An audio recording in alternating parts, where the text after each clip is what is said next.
আচ্ছা, আমরা বুটস্ট্র্যাপের পরের ফিচারটা দেখি, ঠিক আছে? আগে তো এই যে মোস্ট বেসিক টেবিল মার্কআপ বানিয়ে ফেললাম। হ্যাঁ? তো পরের ফিচারটা কিছু ভ্যারিয়েন্ট আনছে। কিছু কি আনছে? ভ্যারিয়েন্ট আনছে। কিছু কি আনছে টেবিলের? ভ্যারিয়েন্ট আনছে। তো টেবিলের বিভিন্ন কালার আনছে। প্রাইমারি, সেকেন্ডারি, সাকসেস, ডেঞ্জার, হ্যাঁ? এসব কালার আনছে। রোতে ওরা কি করেছে?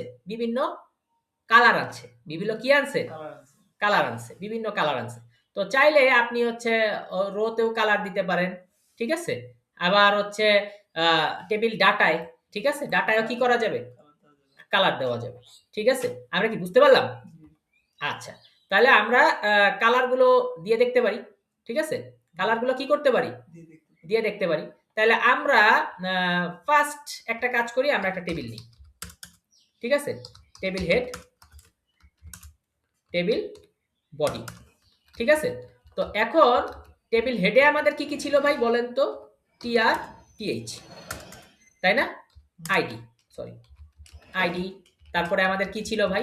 নেম এস জয়েন, তাই না ভাই? তাহলে জয়েন, ওকে। আর বডিতে আমরা কি করছি? বডিতে আমরা ফার্স্টে লুপ চালাইছি, লুপের ভিতরে আমরা টিআর টিডি দিয়ে দিয়েছি।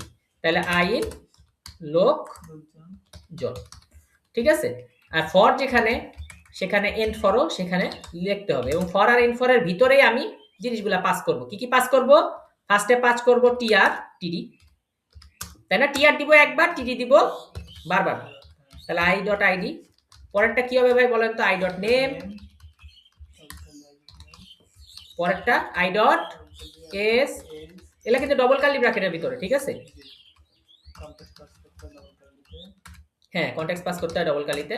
তো করলাম, এবং আমরা দেখি আগে আমাদের টেবিলটা কাজ করছে কিনা, কারণ আমরা একবারে সব দেখি না, আমরা একটা একটা করে দেখি। তারপর কালারিং এর ব্যাপারটা করতেছি। তাহলে আমি রিফ্রেশ করলাম, রিফ্রেশ করলে দেখলাম হ্যাঁ নিচে টেবিলটা আসছে, টেবিলটা আসছে। তাহলে এখানে আমাকে যে জিনিসটা বলতেছে যে ভাই এবার কালারিং এর যে ফিচারগুলো সেগুলো আনতে। তো ফার্স্টে কি বলতেছে? যে টেবিলের নামে শুধু টেবিল প্রাইমারি। কালারিং এর বেলায় টেবিল টেবিল প্রাইমারি দুইবার লেখার দরকার নাই, শুধু একবার লিখলেই হবে টেবিল প্রাইমারি। তাহলে আমি টেবিলে কালার লিখে দিই ভাই, যে লিখলাম ক্লাস টেবিল প্রাইমারি। ঠিক আছে? Table primary, table hyphen PRI primary. বানান ভুল করা যাবে না, আপনি চাইলে এখান থেকে কপি করে নিতে পারেন। তো দিলাম, এবং আমি এখানে রিফ্রেশ করলাম, কাজ হচ্ছে না, কাজ হচ্ছে না। তাহলে কাজ করার জন্য আমার কি করা যায়? আমার তো টেবিল কাজ করলো না, ঠিক আছে? তাহলে এটা এটা কোথায় আমাকে অ্যাড করতে বলছে? যে আমার টেবিল প্রাইমারি কাজ করতেছে না, টেবিলেই তো বলছে অ্যাড করতে, ঠিক আছে? কিন্তু দুঃখের বিষয় এটা কাজ করলো না। ওকে, না কাজ করলে আমি যদি এখানে আগে একটা টেবিল কথাটা লিখি, এখন হয়তো কাজ করতে পারে। টেবিল টেবিল প্রাইমারি করলাম, এবার রিফ্রেশ করি। হ্যাঁ, এখন দেখেন কাজ করছে। তার মানে টেবিল কথাটা ফার্স্টে লিখতেই হবে, ডাইরেক্ট টেবিল প্রাইমারি লিখলে হবে না। যতই ওরা দিয়ে দিক, আমি সবসময় বলি যে ভাই অন্ধের মতো কপি করা যাবে না, ঠিক আছে? অন্ধের মতো কি করা যাবে না? কপি করা যাবে না। তাহলে টেবিল টেবিল প্রাইমারি, এটা যদি আমি না জানতাম যে ভাই একটা টেবিল লেখা দরকার, আমি বারবার বলতেছি লেখার দরকার নাই, কিন্তু আসলে কিন্তু লেখার দরকার, আসলে কিন্তু লেখার দরকার, ঠিক আছে? তাহলে টেবিল টেবিল প্রাইমারিতে কিন্তু প্রাইমারি কালার চলে আসছে, ঠিক আছে? প্রাইমারি কালার চলে আসছে। তাহলে টেবিলকে আমরা কালারিংটা এখন কি করলাম? শিখে ফেললাম। এরপরে আপনি সেকেন্ডারি নিতে পারেন, সাকসেস নিতে পারেন, সবকিছু নিতে পারেন। পরের ভিডিওতে জিনিসগুলো দেখাচ্ছি।